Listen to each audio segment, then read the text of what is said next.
भक्तजनों, माताओं, बहनों, सादर जय श्री कृष्ण। हमारे YouTube चैनल में आप सभी का बहुत बहुत स्वागत है। मैं हूं आपके साथ आचार्य धर्मेंद्र शास्त्री। आज हम आपको कार्तिक महीने के 14वें अध्याय की कथा सुनाने जा रहे हैं। इस कथा को अंत तक जरूर सुनिएगा और अधिक से अधिक लोगों को शेयर भी करिएगा। कार्तिक का महीना साक्षात नारायण का स्वरूप माना जाता है। 12 महीनों में कार्तिक का महीना भगवान ने सबसे श्रेष्ठ बताया है और इस महीने में प्रातः काल जो ब्रह्म मुहूर्त में स्नान करके भगवान का पूजन अर्चन करता है, तुलसी जी का पूजन करता है तथा ब्राह्मण को अन्न दान करता है, वस्त्र दान करता है, गौ दान करता है, अन्न दान करता है, या जो कोई भी दान कार्तिक माह के निमित्त किया जाएगा वह अनंत गुना और अक्षय पुण्यदायी होगा। और इस सब कर्म करने से मनुष्य के जन्म जन्मांतर के पाप दोष पीड़ाएं नष्ट हो जाएगी और जब पाप दोष नष्ट हो जाएंगे तब उसके पुण्यों का उदय होगा और पुण्य का जब उदय होगा तब उसका भाग्योदय होगा और भाग्योदय जब होगा तो उसके जीवन के सारे कष्ट, संकट, गरीबी, दरिद्रता सब कुछ समाप्त हो जाएगी और उसे इस सांसारिक जीवन में समस्त सुखों की प्राप्ति होगी और धर्म, अर्थ, काम तथा अंत में वह मोक्ष पद को प्राप्त कर जाएगा।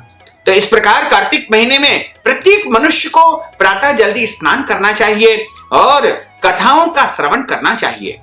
यदि आप जल्दी स्नान नहीं कर सकते हैं तो आपको कथा तो अनिवार्य रूप से सुनना चाहिए और यदि आप प्रतिदिन प्रातः स्नान नहीं कर पाते हैं जल्दी से तो आप कार्तिक के जो आखिरी के जो 5 दिन होंगे उनमें स्नान कर लेंगे तो भी आपको कार्तिक माह का पूरा पुण्य फल प्राप्त हो सकेगा। अब हम आपको कार्तिक माह के 14वें अध्याय की कथा सुनाने जा रहे हैं। कथा प्रारंभ करने के पहले गुरु की वंदना करेंगे तथा प्रभु का आवाहन और उनका स्मरण करेंगे।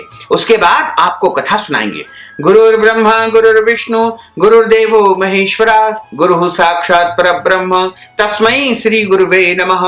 श्री अखंड मंडलाकारं व्याप्तं येन चराचरं तत्पदं दर्शितं येन तस्मै श्री गुरुवे नमः। कृष्णाय वासुदेवाय हरये परमात्मने प्रणतः क्लेशनाशाय गोविंदाय नमो नमः। वसुदेव सुतं देवं कंसचाणूरमर्दनं देवकी परमानंदं कृष्णं वंदे जगद्गुरुं कृष्णं वंदे जगद्गुरुं। करारविंदेन पदारविंदं मुखारविंदेन विनिवेशयन्तीं वटस्य पत्रस्य पुटेशयानं बालं मुकुन्दं मनसा स्मरामि बालं मुकुन्दं मनसा स्मरामि। कस्तूरी तिलकं ललाटपटले वक्षस्थले कौस्तुभं नासाग्रे वरमुक्तिकं करतले वेणुः करे कङ्कणं सर्वाङ्गे हरिचन्दनं सुललितं कंठे च मुक्तावलिं। गोपस्त्री परिवेष्टितो विजयते गोपाल चूड़ामणिं फुल्लेन्दीवर कान्तिमिन्दुवदनं वरहावतं सप्रियं श्रीवत्साङ्कमुदार कौस्तुभधरं पीताम्बरं सुन्दरं गोपीनां नयनोत्पलार्चिततनुं गोपसंघावृतं गोविन्दं कलवेणुवादनपरं दिव्याङ्गभूषणं भजे। वरहापीडं नटवरवपुः कर्णयोः कर्णिकारं बिभ्रद्वास कनक कपीशं वैजयन्तीं च मालां। रन्ध्रान् वेणोर्धर सुदया पूरयन् गोपवृन्दैः वृन्दारण्यं स्वपदरमणं प्राविशत गीत कीर्तिः। जय जय श्री राधा रमण जय जय नवल किशोर जय गोपी चित चोर प्रभु जय जय माखन चोर। मात मेरी श्री राधिका पिता मेरे घनश्याम इन दोनों के चरणन में मेरा बारंबार प्रणाम मेरा बारंबार प्रणाम मेरा बारंबार प्रणाम। मोहिनी मूरत श्याम की वो मन रही समाय जो मेहंदी के पात में लाली रही समाय। धन यौवन एक दिन उड़ जाएंगे जैसे उड़े कपूर मन मूरख तू राम भज क्यों चाटे जगधूर क्यों चाटे जगधूर। राम कृष्ण दो एक है अंतर नहीं निमेष इनके नयन गभीर है उनके चपल विशेष। बोलिए श्री वृंदावन बिहारी लाल की जय। गोपाल कृष्ण भगवान की जय। कार्तिक मास का आज लिखो 14वां अध्याय, श्री हरि कृपा करे श्रद्धा प्रेम बढ़ाए। हे राजन, इस प्रकार उसको धर्म पूर्वक राज्य करते देख करके देवता क्षुब्ध हो गए और उन्होंने देवाधिदेव भगवान शंकर का मन में स्मरण करना प्रारंभ कर दिया और कितने ही प्रकार से स्तुति की। तब भक्तों की कामना पूरी करने वाले शंकर जी ने नारद जी को बुला करके देव कार्य करने की इच्छा से उनको देवपुरी में भेजा। शंकर भक्त नारद भगवान शंकर की आज्ञा से देवपुरी में गए। इंद्र आदि सभी देवता व्याकुल होकर के शीघ्रता से उठ करके श्री नारद जी की स्तुति करने लगे। उत्कंठा भरी दृष्टि से सबने नारद जी की ओर देखा, अपने सब दुखों को कह करके उन्हें नाश करने की प्रार्थना की। तब नारद जी ने कहा कि मैं सब कुछ जानता हूं, इसलिए अब मैं दैत्यराज जलंधर के पास जा रहा हूं। ऐसा कह करके देवताओं को आश्वासन दे करके श्री नारद जी जलंधर के दिव्य सभा में गए। जलंधर ने नारद जी के चरणों की पूजा करके हंसते हुए कहा कि हे ब्राह्मण, कहिए आप कहां से आ रहे हैं और कहां कहां पर आपने क्या क्या देखा है, यहाँ कैसे आपका आगमन हुआ है। मेरी यज्ञ जो भी सेवा हो मुझे आज्ञा दीजिए, आपकी सेवा अवश्य ही करूंगा। जलंधर के ऐसे वचन को सुन करके नारद जी बड़े प्रसन्न हुए और प्रसन्न होकर के बोले कि हे दानवराज महाबुद्धिमान जलंधर, तुम धन्य हो, क्योंकि इस समय सब रत्नों के भोक्ता एक तुम ही हो। हे दैत्य श्रेष्ठ, अब आप मेरे आगमन का कारण सुनिए, जिसके लिए मैं आज यहाँ पर आपके पास आया हूँ। हे दैत्यराज, मैं स्वेच्छा से कैलाश पर्वत पर गया था, जहां 10,000 योजन में फैला कल्प वृक्ष का वन है।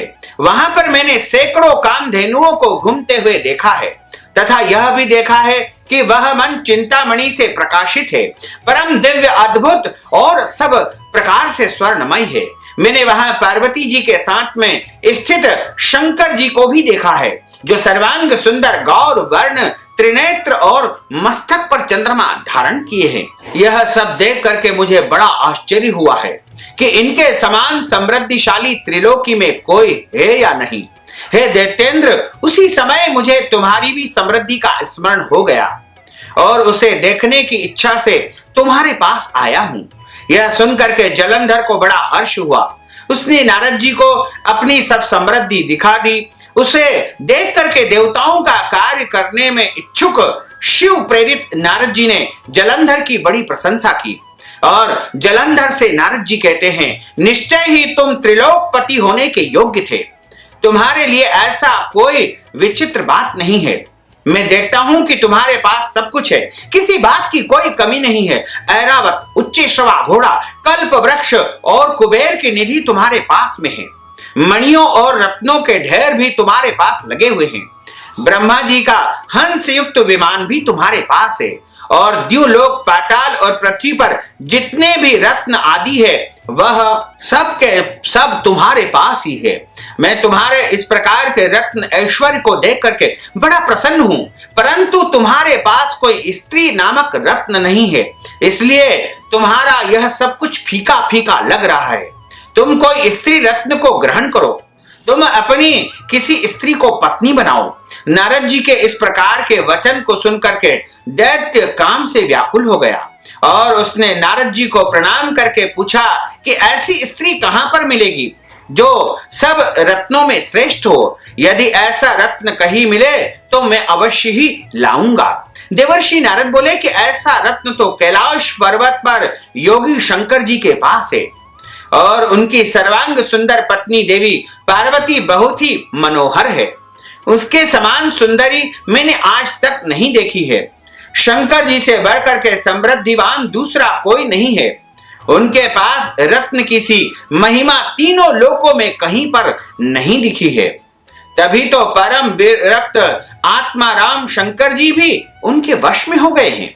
देवर्षि नारद उस दैत्य से ऐसा कह करके अन्य कार्य करने की इच्छा से आकाश मार्ग से चले गए। इस प्रकार कार्तिक माह के 14वें अध्याय की कथा का यहाँ पर समापन होता है। बोलिए श्री वृंदावन बिहारी लाल की जय। गोपाल कृष्ण भगवान की जय। अच्युतम केशवम राम नारायणम कृष्ण दामोदरम वासुदेवम हरे। श्रीधरम माधवम गोपिका वल्लभम श्री जानकी नायकम श्री रामचंद्रम भजे। जानकी मनोहरम सर्वलोक नायकम श्री शंकरादि सेवितम पुण्य नाम कीर्तनम श्री राम राम राम राम राम नाम तायकम। राम कृष्ण वासुदेवा भक्ति मुक्तिदायकम। राम कृष्ण वासुदेवा भक्ति मुक्तिदायकम। राम कृष्ण वासुदेवा भक्ति मुक्तिदायकम। बोलिए श्री वृंदावन बिहारी लाल की जय। गोपाल कृष्ण भगवान की जय। श्री द्वारकाधीश भगवान की जय। श्री गिरिराज धरण की जय। श्री गोवर्धन नाथ भगवान की जय। श्री यमुने महारानी की जय। श्री वल्लभाधीश की जय। श्री गुसाई जी महाराज की जय। धर्म की जय हो, अधर्म का नाश हो, प्राणियों में सद्भावना हो, विश्व का कल्याण हो, सनातन धर्म की जय हो, गौ माता की जय हो, नगर बस्ती की जय हो, आज के आनंद की जय हो, कल के आनंद की जय हो, परसों के आनंद की जय हो, बरसों बरसों के आनंद की जय हो। ओम नमः पार्वती पते हर हर महादेव हर। भक्तजनों, माताओं बहनों, आपने जो ज्ञानवर्धक कथा सुनी है, कथा सुनने के बाद आप कथा के निमित्त दान राशि प्रदान करना चाहते हैं या फिर गौ दान करना चाहते हैं, वस्त्र दान करना चाहते हैं, अन्न दान करना चाहते हैं या कार्तिक माह के निमित्त कोई भी दान पुण्य यदि आप अपनी स्वेच्छा से करना चाहते हैं तो आप हमारे पेटीएम के माध्यम से, गूगल पे के माध्यम से, फोन पे के माध्यम से या अकाउंट नंबर के माध्यम से सीधे सीधे धन राशि पहुंचा करके और कार्तिक माह का संपूर्ण पुण्य फल आप प्राप्त कर सकते हैं। साथ ही आपसे अनुरोध है कि इस ज्ञानवर्धक वीडियो को अधिक से अधिक लोगों को शेयर करिएगा, लाइक करिएगा, कमेंट करिएगा और यदि अभी तक आपने सब्सक्राइब नहीं किया तो अभी और इसी समय सब्सक्राइब अवश्य कर लीजिए। आपको और आपके पूरे परिवार को सादर जय श्री कृष्ण, सादर धन्यवाद।